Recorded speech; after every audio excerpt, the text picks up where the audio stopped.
Good afternoon, everyone. My name is Dr. Ward, and I'm here to introduce to you Lexi, who is the author of this paper. To introduce her, I would say that she has described herself as bookish. She said that before. And I think that sometimes if we think about a bookish person, we think about someone who might be timid. But that is not the case with Lexi. She has done two very daring things. The first one is after inviting women, she said she would like to go to Lithuania. And so she went and studied for a semester in Lithuania, which is somewhat of the origin of this project. The second thing that she's done is quite daring, I think, is that she has joined the lacrosse team. I've never played lacrosse before. And so that's, I think, probably good evidence of her effort in this project as well, which is to think hard about what does it mean to live in a democracy when it is a young institution rather than an older institution. And I think she's done some very fine work, and so I hope that you'll enjoy what she has to present to you. Lexi.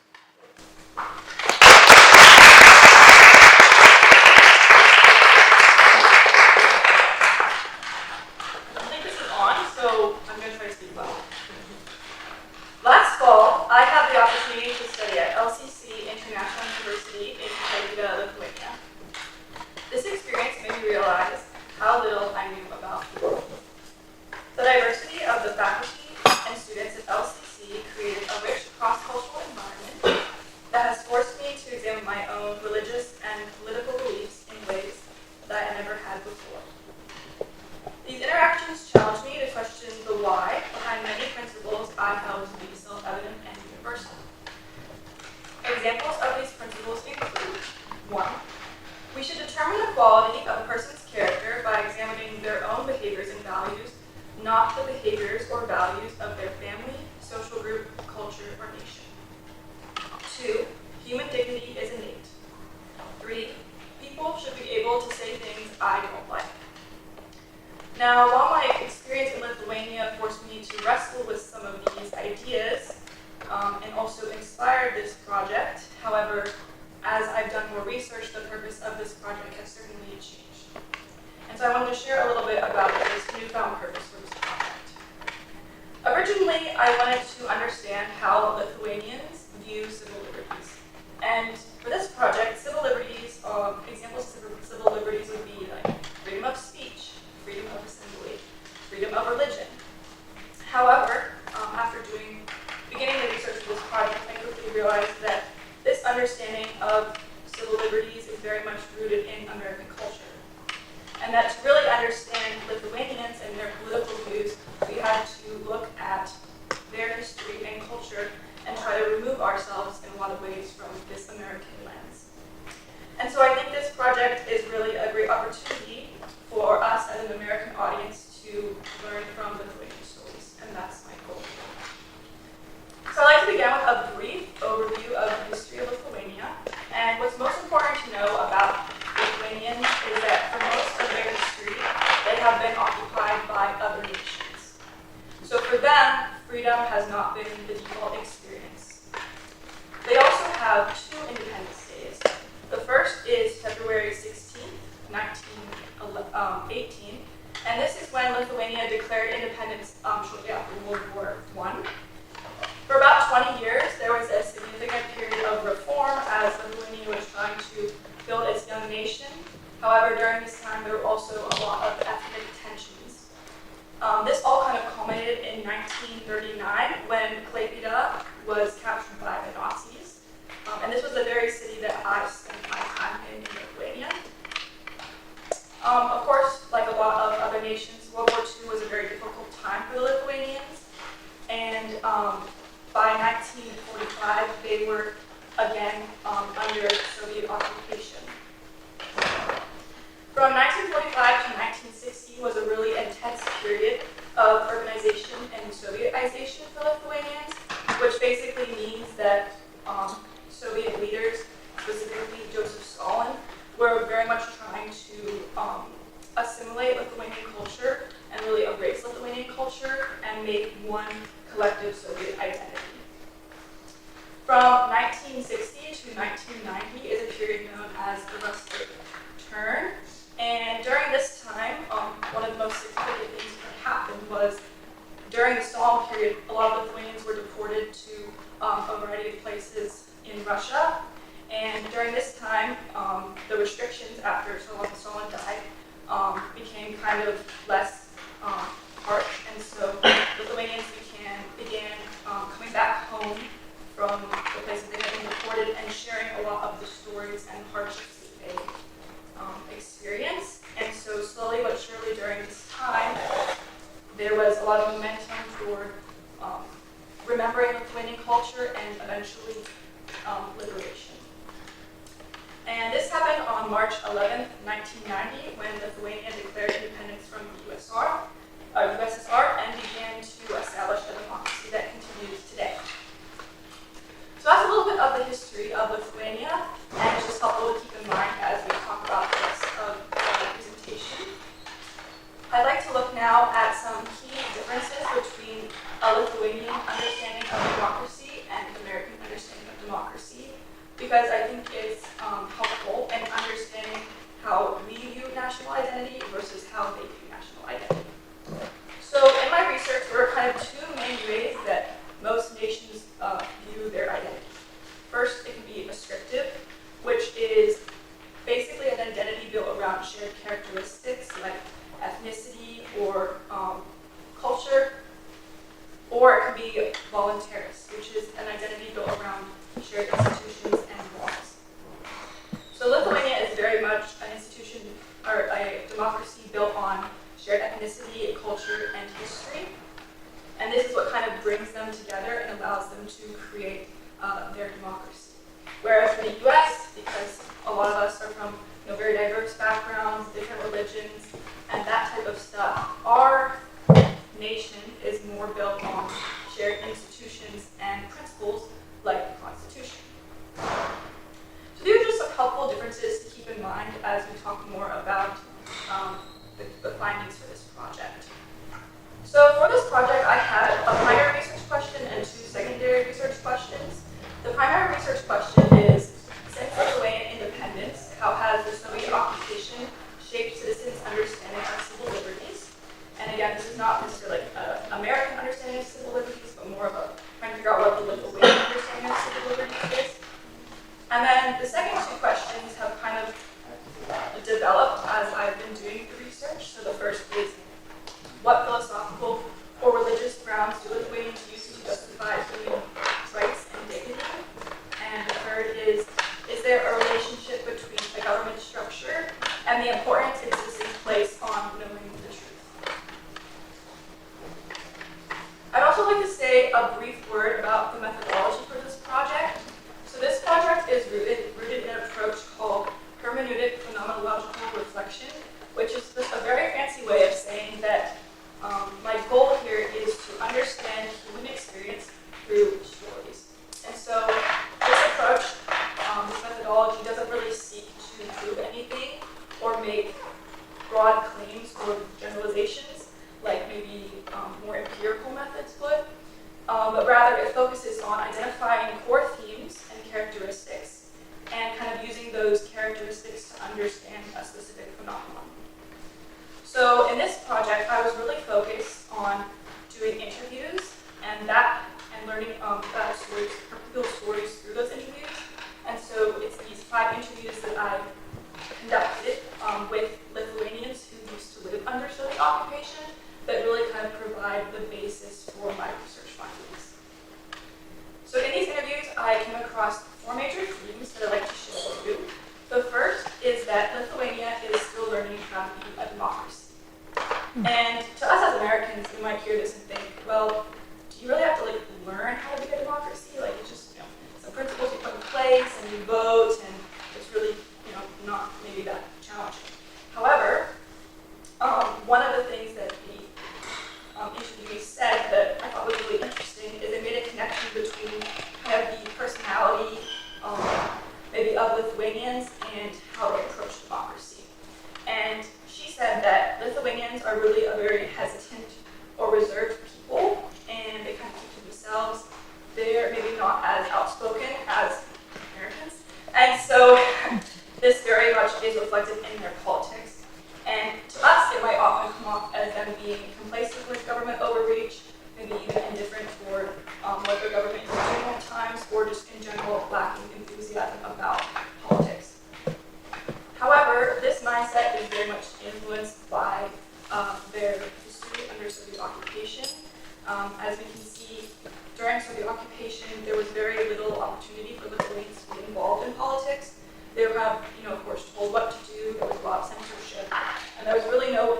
opportunity for them to, like I said, be involved and have their voices heard.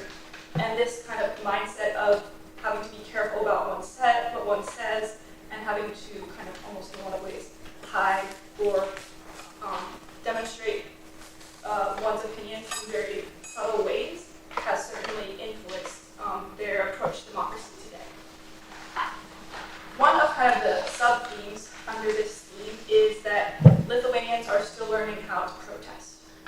And one of the interviewees I spoke with said very directly, she said, "We are still learning to protest." And I thought that was really an interesting idea because, once again, as Americans, protesting is something that happens very frequently in our country, especially in this day and age. There's always, videos on social media and things on the news about people protesting, and it's almost just kind of become second nature to us. However, this is not the case with Lithuanians, and they're very much still learning what does protesting look like in a democracy, and when should we protest, and how should we go about protesting. One of the interviewees I spoke with said, quote, "Lithuanians don't have a fear of speaking out loud, but we have a tendency to wait longer to react when our rights are being violated. We ask, is protesting worth it?" And I thought this was really interesting because it kind of goes to show again, I think in the US, people are willing to protest just for about anything. There's really no consequence for protesting as long as you're doing it appropriately. However, in Lithuania, because of the history of Soviet occupation, if you chose to protest and if you chose to kind of stand up for what you believed in, you could be deported, you could be thrown in jail, you could be killed. And so this kind of reserved spirit when it comes to protesting has certainly continued in a lot of ways under the Democratic Republic today. However, a lot of the interviewees I spoke with did say that Lithuanians are, learning to protest, and they are definitely willing to speak out about particular issues, especially the issues that they're most passionate about. Another area where Lithuanians are still learning to be a democracy is with what we would call freedom of speech. Now, in the Lithuanian constitution, they do have something that's similar to freedom of speech, but just not in those exact terms. However, there was a large consensus among those who I interviewed who really did believe that it was important for Lithuanians to speak out and share their political opinions. One interviewee said, "We have to express ourselves about politics, about decision-making, about laws." And there was also a large consensus among those who I interviewed that they thought they could speak out under the current president democratic system, which I think is very encouraging for a lot of them, especially considering the history of Soviet censorship. One of them directly stated, quote, "I feel that I can speak freely." And so this kind of just testifies to the fact that they are building a democracy, and they are building a democracy where they feel like they can share their opinions. The final kind of sub-theme under this category is related to media and censorship. So during Soviet times, the media was largely controlled almost exclusively by the Soviets, and they used things like radio and television to push their propaganda and ideology. However, there were some more Western media types that were in the Soviet Union. For example, radio stations like Radio Free Europe and Radio Liberty were broadcast into the Soviet Union. However, because these were Western radio stations, it was kind of largely forbidden for Lithuanians to listen to them, although a lot of them still took risks and wanted to listen to them to try to get a more objective understanding of what was going on in the world outside of the Iron Curtain. A lot of the history of censorship and propaganda in the Soviet Union led to a lot of skepticism toward the media for Lithuanians, and this is something that continues to this day. There was a lot of really good commentary from those who I interviewed about media, and they focus a lot on the idea that those who control the media are the ones who control the news, and they're the ones who are putting out their message out there. And so a big focus was, who is the source of the media, who is the communicator, and can we actually trust the communicator? Like looking at their motives, looking at, do they have our best interest?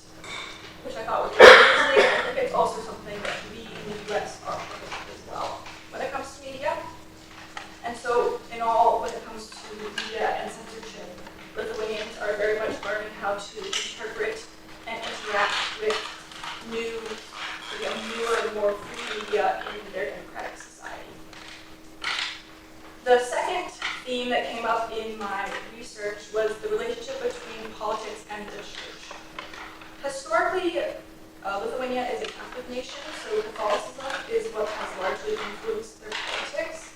However, in the interviews I conducted, there were a lot of mixed opinions regarding the relationship between church and politics. On one hand, a lot of people thought that politics and church were very much divided, and one interview even specifically said, well, politics is one thing, church is another thing, church do not get involved. And I think this perspective is once again very much rooted in the Soviet occupation, because during the Soviet occupation, going to church or religion in general were very much frowned upon. People were allowed to attend Mass, but it kind of put a target on your back if you were religious, and people were very much skeptical of you. And there were other things like baptisms and participating in communion that were also forbidden in the Soviet Union. And so, because of the history of the nation, church in a lot of ways has become very private for Lithuanians, and it's still a sensitive topic for the Lithuanians today. Even when I was there, you can tell, even though the nation has very much been influenced by Catholicism, it in a lot of ways feels very secular as well. On the other hand, a lot of the interviewees I spoke with did think there was a substantial connection between politics and the church. One person noted, quote, "My religious beliefs affect everything, every area in my life."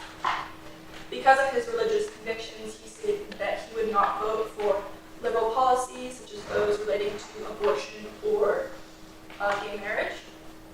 Another interviewee made some good connections between her view of human life and the value of human life, and how that's been influenced by her religious beliefs. And she also shared with me how her experiences, such as volunteering at a pregnancy crisis center and also her educational background in psychology, have influenced her values of human life as well, which I thought was really interesting. And she made a really good point that whatever decision you make in politics or outside of politics is ultimately guided by your values. And I think that just really sums up kind of maybe our understanding or our thought patterns when it comes to the relationship between politics and the church. Regardless of whether or not we're religious, those values are ultimately going to influence who we vote for and how we approach politics. The third theme that came up in my research was the idea of human value, or also, in another way, kind of the different views of the individual in the Soviet Union versus in maybe a more democratic society. And I thought this was, again, really interesting. There were kind of two broad positions that those who I interviewed took. On the one hand, there was maybe some more progressive individuals who thought that while Soviet socialism was very much bad, a more moderate form of socialism could help us to value the individual more. And she even noted how under socialism, quote, we were more human beings to each other, versus in a market economy where everyone is out kind of to compete with one another and to kind of seek their own personal gain. And she gave a good example of modern day Sweden, where she said that in Sweden, people have to belong to a certain number of communities, and in this way, the Swedish government is trying to encourage people to make those relationships and be involved with one another, whereas, in maybe more individualistic cultures, a lot of people are more focused on themselves and don't really value community as much. However, I would say largely, and maybe unsurprisingly, a lot of Lithuanians are very much anti-communism, anti-socialism due to their history in the Soviet occupation. One of the women I interviewed had a really good point about the differences between how the Soviet Union viewed the individual and how more democratic societies view the individual. And she noted that in the Western worldview, the human being has values from birth, whereas in the Soviet Union, human being was just statistical data, and it was always focused on what can the person do for the state. It was never focused on what can the state do for the person. And she specifically stated, quote, "We were slaves for the Communist Party members," which I think just goes to show again that mindset of what can the people do for us. And there are a lot of good examples of kind of this, I guess, like view of the individual throughout Lithuanian history. For example, in the Soviet Union, people were deported. Women especially, were just looked at as people who could give birth and raise up the next generation. Soldiers could just be sent to the front lines, and then when they died, we had more. And so, again, you kind of see that in general, people were the best advantages of the state. However, she did make a really good point that Lithuania, now as a republic, is trying to turn away from this view of the individual and really learn how to value every human life. The last point that came up in my research was kind of the relationship between different types of government, such as maybe a more totalitarian government or a democratic government, and people's ability to discover the truth in those societies. And one of my interviewees had a really good quote about this. She stated, "In Soviet times, you didn't ask what was true. You were doing what you were told to. In the Soviet Union, you had to be really careful about what you said. But in democracy, it allows us to share opinions and ask, why did you say this? Why is this true?" And I think this really sums up, in a lot of ways, kind of the different understanding of truth in these different governments. And one thing that came up that I thought was really interesting in the research is that a lot of times when we live under a government where they're constantly lying to you and they're constantly trying to deceive you, you have to respond in a lot of ways with personal deceit. And I had a really good story from one of the people I interviewed who spoke about how her father was a firefighter during the whenever they were occupied by the Soviet Union. And every now and then they would have Soviet leaders come into the firehouse, and they would have these meetings where basically they were being indoctrinated. But the firefighters knew when these meetings were taking place, and so what they would do is they would say, "There's a fire," and get out of these meetings. And so before the Soviet authorities could, confirm whether or not there was a fire, they basically derailed the whole meeting, and they didn't have to go and hear all this propaganda. And so this is a really good example of maybe one of the big ethical dilemmas that comes up when you live under a regime like the Soviet Union, and that is, the government is lying to me, so I can only protect myself through lies. And so you kind of have to choose, well, am I going to lie, or am I going to tell the truth? And if I tell the truth, that might hurt me in the end. This is contrasted to maybe living under a more democratic system, where there is more opportunity to discover the truth. And I think this is really interesting. And I asked one participant in particular, I said, how do you feel whenever you hear about a political scandal? And he basically said, I like hearing about political scandals because it's a sign of democracy in action. And that's because, during Soviet occupation, corruption was never exposed. Things happened all the time, but no one really knew exactly what was happening because there was no news, there was no ability to share opinions, there was no ability to really get to the bottom of things. But in democracy, corruption is often exposed. And so we are more able to seek out what is true. So those are the main themes that came up in my research, and I'd like to conclude today with two implications that are essentially important for us as Americans. I think it's really easy to look at all this research and to think, oh, how is it, beneficial for me? I live in the U.S., this is happening in Lithuania, is that going to affect me?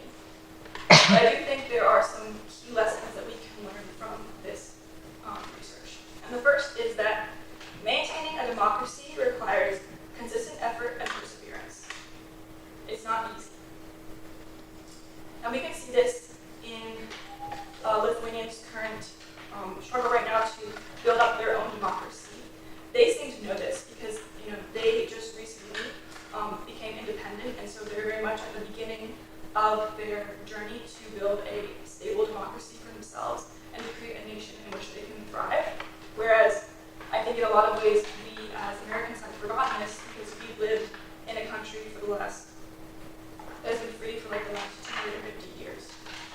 But we need to remind ourselves that to have a successful democracy requires consistent effort and perseverance. The second point that I think we can learn from this research is that freedom is a privilege that should inspire gratitude. We can see by, again, looking at Lithuanian history, they've been occupied for most of their history. They've experienced being deported, they've experienced censorship and cultural erasure. However, we in the US have been largely free. We've never been occupied by another country. And so, like I said at the beginning, we need to remember and realize that freedom is not the default human experience, and be grateful for the freedoms we value and get to benefit from every day. And if we are to continue to prosper as a nation, we must remember these